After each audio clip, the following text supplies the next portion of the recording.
go over the rig of a Swift racing boat, the first thing you'll see that this is a reverse rigger. Probably the biggest question I get asked by prospective customers when they're ordering boats is whether they should get a stern-mounted or reverse rigger. I think 95% of the single sculls we sell now are reverse rigger. I first rode a reverse rigger boat in 2010, and my initial reaction was that it was far more intuitive to push something than to pull it. So that makes sense when you're taking the stroke with a reverse rigger, you're actually pushing the boat through the water rather than pulling the boat with a stern-mounted rigger. And I felt that it was definitely more responsive in the first few strokes of the race to have a reverse-mounted rigger.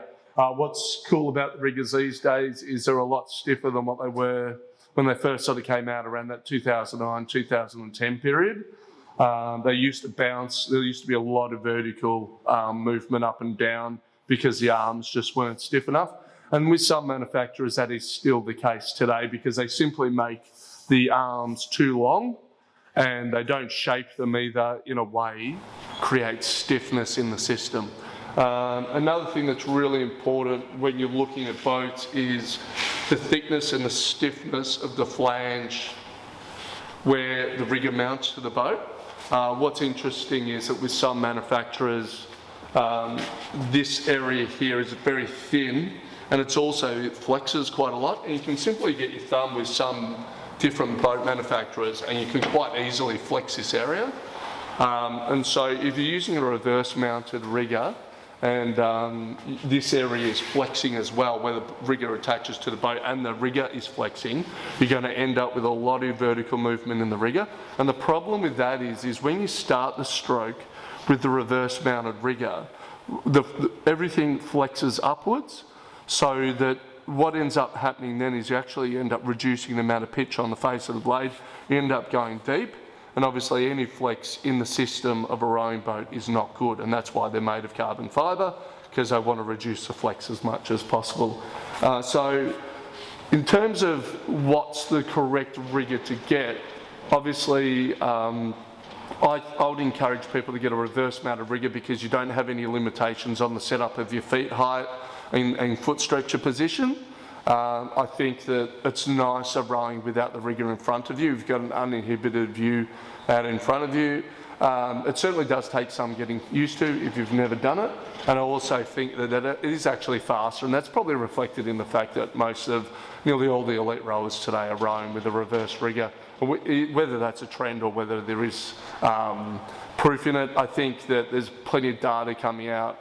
And recently Felipe went to a reverse carbon sweep rigger, and that's proving to be faster as well. So I think that they are faster. It's definitely nicer without the rigger sitting in front of you. You can move your foot stretcher around a lot more. But yeah, it is different. If you've been rowing with a stern-mounted rigger for 20 or 30 years, it is going to be a change, but hopefully it can be a positive change for you. In short, definitely, I think go reverse. All the in-stock single sculls we sell are reverse. We certainly do sell some stern-mounted ones. And one of the great things about the Swift, even though it's an aluminium rigger, you'll notice that there's very substantial welding around here. And we sell what is a heavy-duty rigger. And the good thing about these riggers is that they're super stiff. Which is what you want. You want a boat that's going to respond to any extra force and effort you put into it. And the great thing about the Swift reverse aluminium riggers is that they are very stiff. Okay, so what you'll see here is a sticker with measurements on it. And the cool thing about this is half span measurement. What's great about that is if you want to set up your boat, you set both sides obviously to be the same, and your span will be accurate. The good thing about a number of manufacturers do this, but the good thing about the Swift stickers is that they're actually put in the right position, which you think would be obvious, but not all boat manufacturers put the sticker in the correct position. And the second thing is that these seem to last a long time and they don't move. We can also supply, if you need replacement stickers, we can also resupply them for you and fit them if you're at a regatta and you want some stickers on your rigger. Another thing about the riggers is that in terms of changing the pitch, the riggers are set to zero pitch on the pin, and all you do to set the pitch on the gate here is adjust the inserts. It doesn't get much simpler than that. And another very cool thing about Swift boats is that when we do the specifications for the rig, when we're ordering for customers, when the boats come from the factory and they arrive, they're actually set up correctly, which is unusual, but it's absolutely fantastic. And it's great for the customers because they can just get in the boat and row it straight away. We also, with anyone that we sell a boat to, if they want our support, if they want us to help them set up the boat, we're more than happy to do that when we deliver it. And that's something we do free of charge, because the key for us is obviously that we want our customers to get as much from the boat as possible. Another couple of things about the boats is you see that you've got your normal black flat washer here, but you've also got the posi clips. The cool thing about these posi clips is that they're really easy to pop in and out, and you can do it while you're out on the water, so that you can adjust your heights out on the water and play around with it and see what works for you. As you can see, the boats come with the Concept 2 gates as well. Okay, so in terms of changing the span, I've obviously got the sticker for the span here, but you can see these two bolts here going through. You simply just loosen those off and you can adjust the span. I talked about changing pitch. You simply change the inserts. With the span, what you do is loosen these off lightly, and this top bolt here, the actual hole that goes through is a slot. And so what that allows is fine adjustment, probably up to about 3 degrees of lateral pitch. And again, what the beauty of that is it's so simple and it makes it really easy. You're not trying to change pitch and lay at the same time.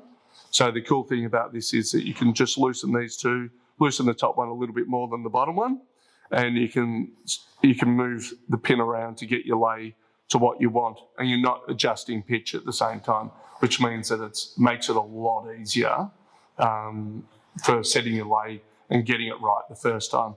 And yeah, same with the span. The good thing is because it's not difficult to change, you can experiment with your span, and because you've got the measurements here, you're not going to spend a lot of time going back and forth to each side of the boat, making sure everything's symmetrical. So I wanted to show you here was a plate that sits in behind the C cup that holds the pin here, and make sure that the pin is secure.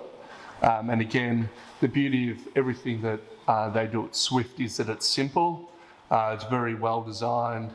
They use good quality aluminium and stainless steel, and it just makes it very simple and easy to adjust things, and reliable. There's not much that can go wrong with a design that's that simple, which is what you want